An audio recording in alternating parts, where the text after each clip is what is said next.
Good day. Welcome to Westchester Talk Radio, westchestertalkradio.com, produced by Shark Creative. Made possible by the good people at Robeson Oil, the house that Service built. Also by Hightower Westchester, managing your wealth to a fiduciary standard.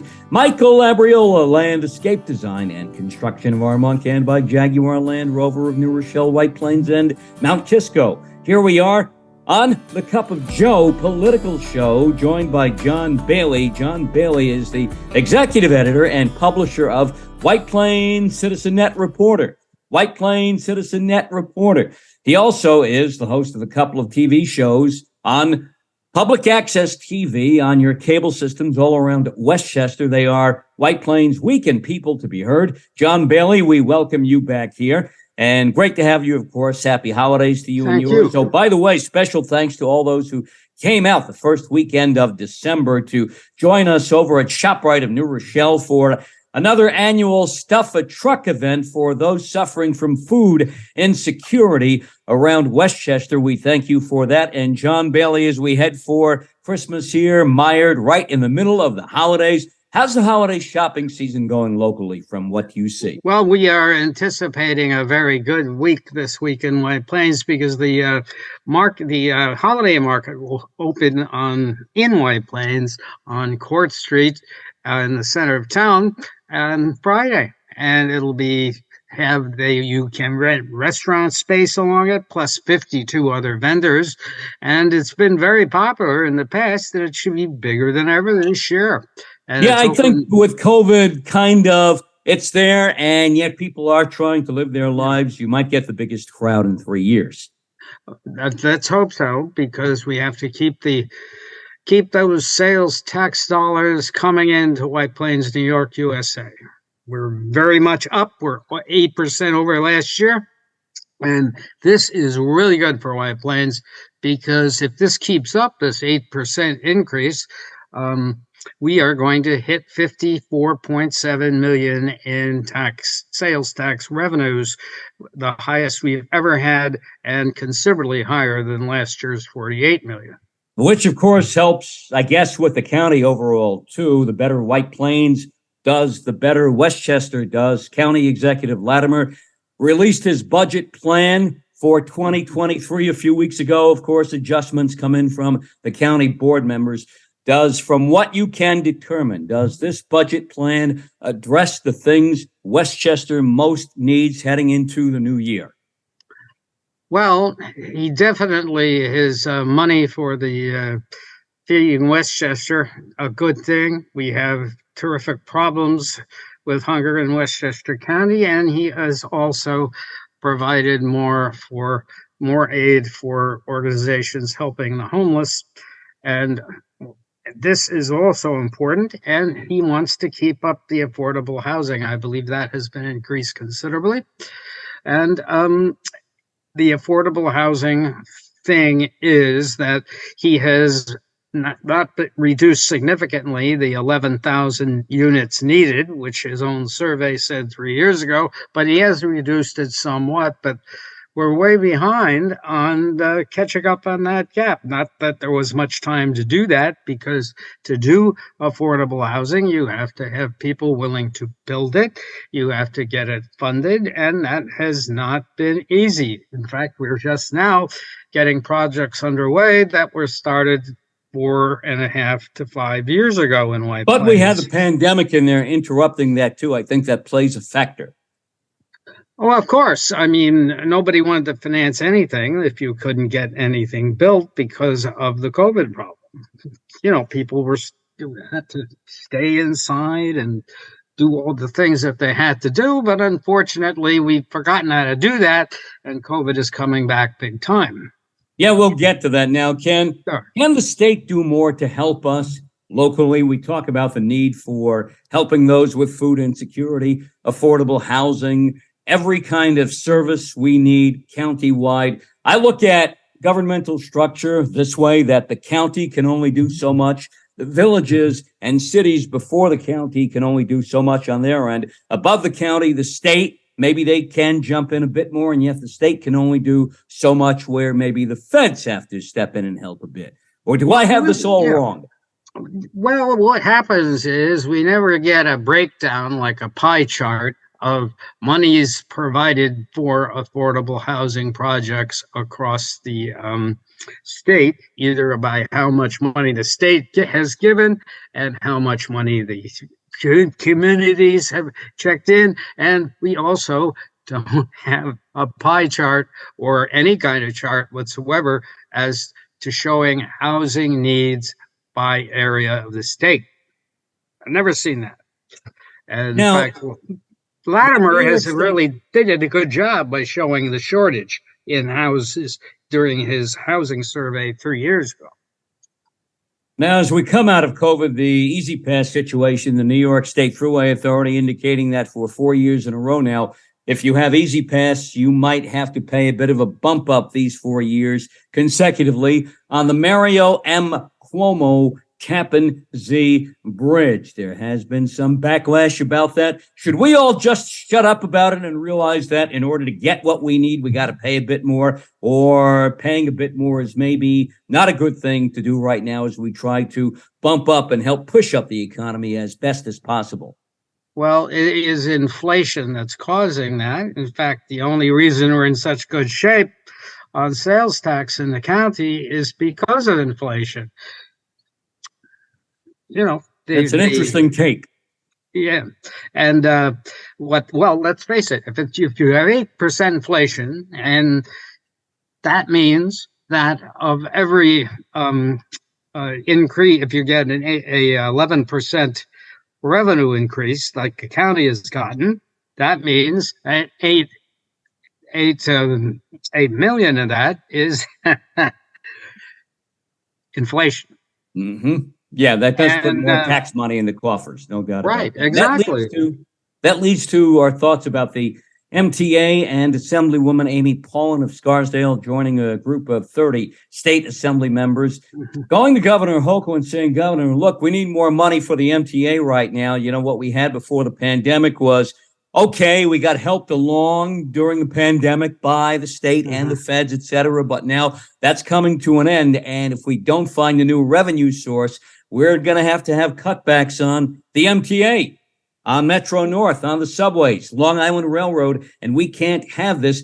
How do we keep funding something like the MTA? Gee, I thought congestion pricing might handle that, but then again, we can't wait that long, I guess. Well, congestion pricing is a hot potato right now because they haven't even constructed the gantries that are supposedly going to collect the tolls. I haven't seen any. Now, we've been talking about all they can collect it is at the bridges, because the bridges have tolls on them, already electronic. But what about coming in from the north on roads? Like the West Side Highway, like the FDR Drive. Right. There are no tolls on the FDR Drive. Yeah. But do you think this is ever going to happen, or is this just something being pushed to kind of mollify and placate a certain part of the electorate and a certain portion of those who do have power? Well, the problem is that you can't just keep raising things to keep things going if people aren't using it. Traffic is down on the Tappan Zee Bridge. That's why they're having problems having problems with revenue, and because people aren't driving as much. John Belly is the publisher and executive editor of WPCNR.com, White Plains Citizen Net reporter, and host of On Your Local Cable Systems, variety of different cable channels around Westchester, host of White Plains Weekend, People to be Heard. John, can a case be made for a now former state Supreme Court justice who is the head of the appeals court, the former Westchester DA Janet DeFiore, even though she resigned under some ethics questions not too long ago, she still apparently has her own security force funded by the state, and she can pretty much go as she pleases and not worry about pretty much anything happening to her. She's got a driver, too. She doesn't even have to worry about paying those tolls out of her own pocket, I guess. Is this okay? Should this be allowable? Or because she is not in that office anymore, in that position that, hey, if you leave all the perks behind too. Well, the only persons I think that would want to harm Ms. DeFiore would be the Democrats, since her court struck down the gerrymandering thing, which cost them 4 congressional seats. Right. Isn't this, by the way, I'm glad you brought that up, because isn't this going to be kind of all redone again, that a new plan has to be approved for all the redistricting that was done and finally approved? We kind of like have to do it all over again, which makes me say, what the heck did we do it for in the first place? Well, they did it because they could. The Democrats saw a way fit to saw a way to make the Democrats big winners forever by regerrymandering the districts. However, they forgot to obey the law in how that is supposed to be done. They ignored the law, and that's why Ms. DeFiore's court struck it down. And shortly thereafter, after that was done, what happens? She retires, quote unquote. And do you think the fact that maybe she knew she might retire allowed her to kind of read the law the way it should be read, as opposed to just staying and being a rank and file Democrat and saying it's okay, do as you please? Well, I think she feels she doesn't want to stay in politics anymore, because if she wanted to retire and then run for something, i.e., like county executive down here in Westchester County, for something to do in her spare time, it would be a bit better to do it retiring from the Supreme Court without aggravating the entire Democratic Party. I mean, she cost us 4 congressional seats with that decision. Not that she shouldn't have. Did Kathy Hochul help make this happen too, losing at least 1 congressional seat, because she said on day one, basically, I'm a Joe Biden Democrat. I'll do what I have to do pretty much to help the Democrats in New York State and help the Democrats nationally. And yet she had to know when she selected Antonio Delgado as lieutenant governor to replace Brian Benjamin, her first choice, who kind of had to leave due to a corruption scandal. She had to know that the odds of the Democrats keeping that seat that Delgado would have to vacate would not be that good. And turned out the Dutchess County executive, Mark Molinaro, wins that election. Did Kathy Hochul help make this happen? Did she have not the kind of regard for the Democratic Party that she claimed she had and thought about herself first? Well, every politician thinks for themselves first. Everyone. And it's a price to play. Is she going to have a price to pay maybe from the Biden administration for this? Or if she kind of stays, in line, rank and file, then she should be okay? Well, the point is, she won a somewhat tighter than expected race against Zeldin, and she beat him.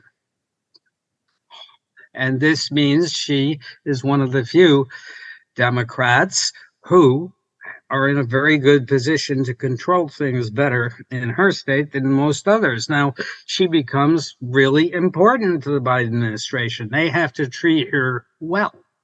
I also think if you win by 5 or 6 points, it was kind of close, but basically outside the margin of error that a poll shows. So that's enough of a victory at that point. I know there was a scare along the way, but in the end, I thought she did okay. Over at Somers High School, there's a teacher there who was teaching a class, decided to use what the administration called an unauthorized book, teaching a class on white fragility, doing a lecture on white fragility and white privilege. That got interrupted. I guess her position in the school system came into question. To show the power of social media, people within the Somers community got together, put together a change.org petition, over 6,000 signatures, and that teacher is back in the classroom, a la Eastchester High School football and basketball coach Fred DiCarlo, who was let go a month ago.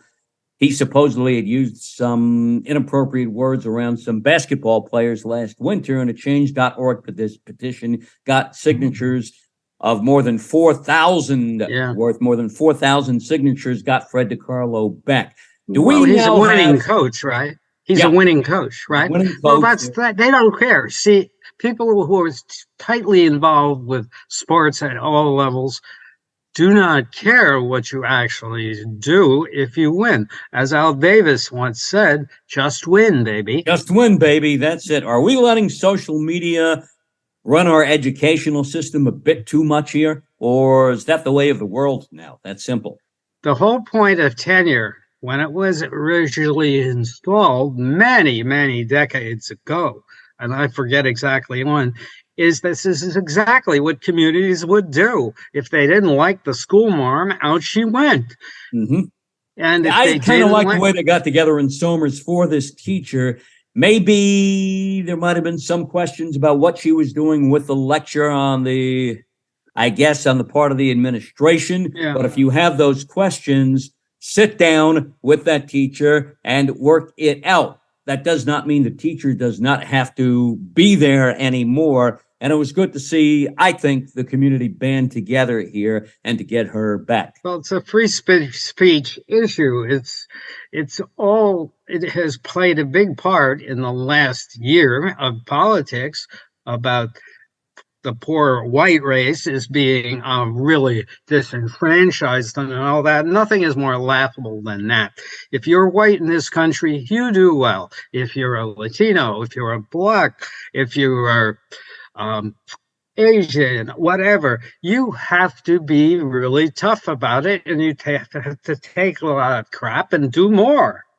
And my feeling is there is white privilege, and it is encouraged, and I find it disgraceful. If I have read almost now the 1619 Project, and this has been documented by scholars about how the white race has assured its supremacy in matters of power systematically by explaining away the past and not doing anything more, because the mantra is, well, we've come a long way and we think we've come enough to solving racial inequality. But meanwhile, things go on and are tough for everybody. So my feeling is the teacher was with every right to examine this, unless you have a script for every class you have that you cannot depart from, which is where we're heading out in the many states. You have to find a way to make the classroom relevant to today, because a lot of the students are not involved. And so it becomes much harder every day for the dedicated teacher to keep those classes interesting, and so that they look forward to what might just happen in a class instead of just being droned at. Also keep them involved, obviously, and find a way to make those kids be part of the lesson, of the classroom. And again, I'll say I thought it was great for the parents and the community there in Somers to band together for her. If the administration had a problem, they may have handled it the wrong way. And if this occurs again, let this be a lesson for other administrations locally too. And got to teach the kids what we got to teach them. And that's what it comes down to. Like you said, unless you mandate top to bottom, the teacher has the right to introduce what he or she, in my book. Otherwise, you may as well start burning books. Like yeah, might as well at that point too. Outside the Hudson, the borders of New York State. By the way, you brought up COVID a few minutes ago, and I know a school system on Long Island where a few kids were a bit under the weather last week, and one of the teachers, as a result, wound up a bit under the weather too. That tells me COVID is still going around in our schools, in our classrooms, etc. No question, in our society, we got monkeypox, mpox, and other afflictions out and about there too. Are we at a stage now where we really have to start maybe bringing back some of our previous protocols, at least on a personal, individual level? Well, we'll know that in 3 weeks, because this last week we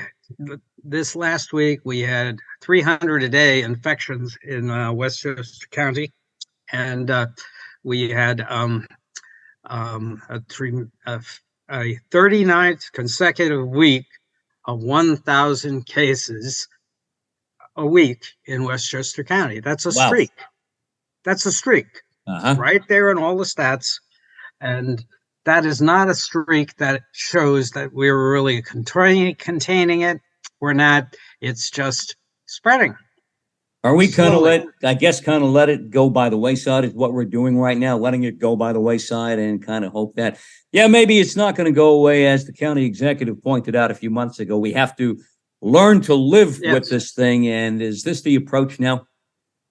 But we've got the flu going Yeah. around, which Yeah. makes you weaker. We've got RSV going around, which is other respiratory diseases. And of course, you've got COVID. Now, I was in New York City each Saturday for the last 2 weeks. I didn't see much maskability. And however, people going into theaters are masking, which is smart of them because those seats are so jammed in. But the situation is that we had 6,000 people catch COVID in the month of November this year. That's up through Thanksgiving.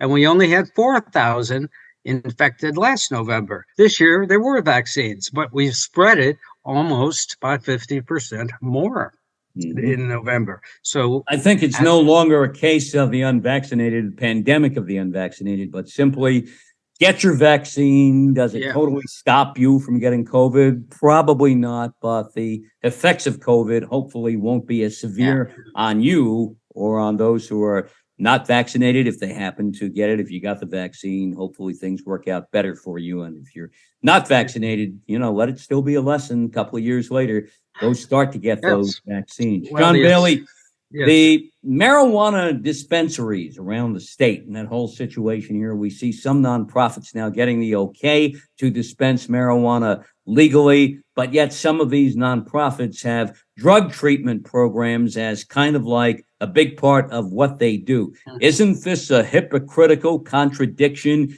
These nonprofits say we need to keep raising cash somehow, but if you are kind of legally selling drugs, it's kind of like, okay, here, take this today. We'll see you back here when we treat you tomorrow. That does seem a little strange, but I'm sure it's. I don't think they should sell it for retail use. I think if they want to dispense the marijuana for part of a drug treatment program, I think that's all right, because theoretically, that's what these nonprofits are supposedly doing. They're drug treatment programs too. They don't just make you go cold turkey. You got to come down off the stuff bit by bit. And the way you do that is they kind of limit, I guess, what goes into you until you get to a point where you are able to hopefully not live with any of that kind of stuff going in your body anymore. Now, John Bailey, again, is the executive editor and publisher of WPCNR, White Plains Citizen Net reporter, host of White Plains Week in People to Be Heard. Cable systems around Westchester. Donald Trump is at it again. I personally don't have a problem with him sitting down with Kanye West for one reason. They are supposedly friends, and Kanye needs help. And as Donald Trump said, I thought maybe I can help him out. But I didn't know who Nick Fuentes was. That part I can't believe, because anybody who shows up at the door of an ex-president, his Secret Service agents who are assigned to him will say, Mr. President, so-and-so would like to see you. And Mr. President says, okay, I know him, let him in, or I don't know her. Tell me what you can find out about her. And that person would be vetted at the front door. And then the Secret Service agents would come in and say, Mr. President, this guy here, this is his background. Do you still want to see him? So you got to have some kind of knowledge about who's coming through your door, even as a former president, thanks to the Secret Service. I thought that was out of line of Donald Trump to say, I don't know who this guy was. Well, what can you say about it? I mean, if you've got an ex-president consorting with known anti-Semites, I mean, I have a problem with that. I mean, I have a problem because it's not good to be anybody. Right. Now, if Donald Trump says, well, we didn't talk about that kind of stuff, we had a short dinner and he seemed like a nice guy. All right, I can believe that part. There's no proof that they discussed racism or anti-Semitism, but it's just the overall look. And if you want to rehabilitate your image a bit, as he did, as he tried to during his speech announcing that he's running for president again, like many said, that was just one night, a one-trick pony, basically, and he's going to get back into being Donald Trump again. Unfortunately, this seemed like a step back in that direction. Well, it's a step forward for Mr. Fuentes.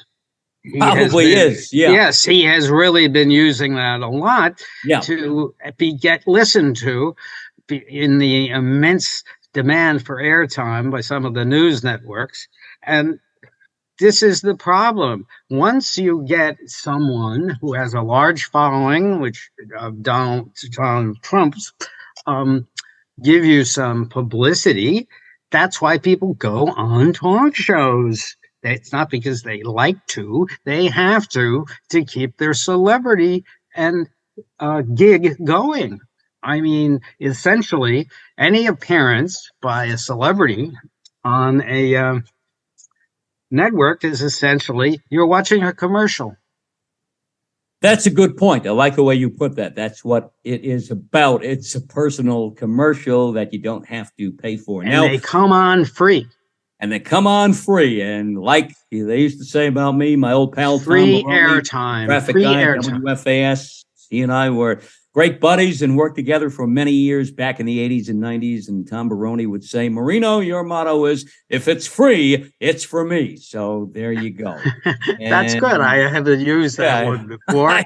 Free is the most powerful word in advertising. Right. And in the English language, too, probably. Yes, now we got a lot more coming out from Twitter and Elon Musk about the supposed blackballing of the story about Hunter Biden a couple of years ago on Twitter and Facebook, shutting it down, and the New York Post account down, etc. What do you make of all of this right now? Well, there's a lot. I mean, Mr. Musk I'm just losing a lot of respect for this guy, because if you're running a media organization, there are certain things that you really have to think about before you put it up on the air.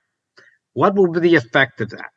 There has been a tradition of covering every violent shooting, no matter where it is in the world, getting cameras out there and showing it. And I think this has led to a great part in further shootings, because it means if I go out and shoot some people, I'm going to get on TV, and I deserve it because people have treated me so badly.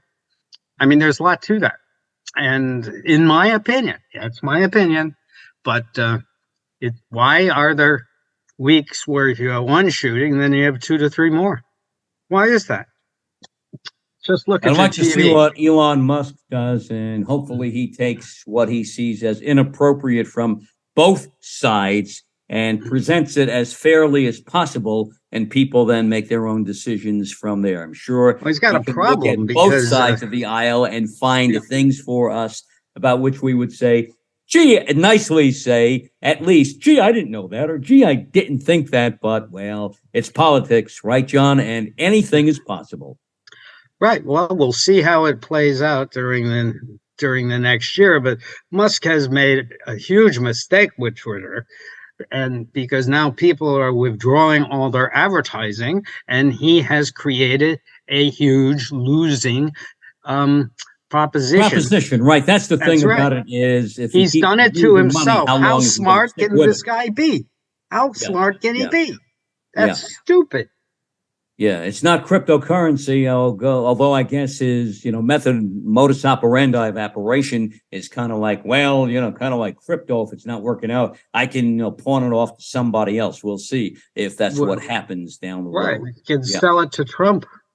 Sell it to whomever at that point, I guess. If you're losing money, you don't care who takes it, I guess, right? But Twitter has got to be pleased as fudge, because they made out like bandits. They suckered this genius Musk into buying a dying company. Yeah, I also thought he had a little bit of bravado he knew the original price that he put up for it before he went to court. And yeah, I'll pay you this, whatever. And then when he, thought about it again, and I don't know if he looked at the books, had to have looked at the books already. He said, oh, wait a second, I didn't mean that. By that point, it was too late, and he did have to pay the freight. Beware of organizations that have billions and billions and billions and billions of tweeters that loses money. Mm-hmm. And how can that eventually happen? You got to give that up. Yes. So, John Bailey, we thank you for joining us here. White Plains Citizen Net reporter, WPCNR publisher, executive editor, and also host of White Plains Weekend. People will be heard on your cable systems all around Westchester. John, we'll talk again soon. The subways are coming back, John. The subway is good, and you can use a credit card on them. Yeah, that's always good, right? Yes, that's really good. Cash. So yep. So they're heading back in the right direction. MTA has to cut back on its administration, which is far too many people, not enough engineers. Yeah, but if you tell those people, hey, we got to take your job away, this is bureaucratic fat, I don't think they'd like you and I very much. The MTA has been mismanaged for years. I know, for decades. The MTA going your way. John Bailey here on Westchester Talk Radio, the Cup of Joe political show. I'm John Marino, and we are produced by Shark Creative, made possible by Robeson Oil, the house that Service built. By Michael Labriola, Landscape Design and Construction of Armonk, and also by Hightower Westchester, managing your wealth to a fiduciary standard, along with Jaguar Land Rover of New Rochelle, White Plains, and Mount Kisco. Catch all of our Westchester, Rockland, Putnam, Dutchess, Orange, and Fairfield County Talk Radio programming on our YouTube channel, Shark Creative YouTube. Download our app, Westchester Talk. Take it with you 24/7, 365. And yes, we are now on Apple Podcasts, too.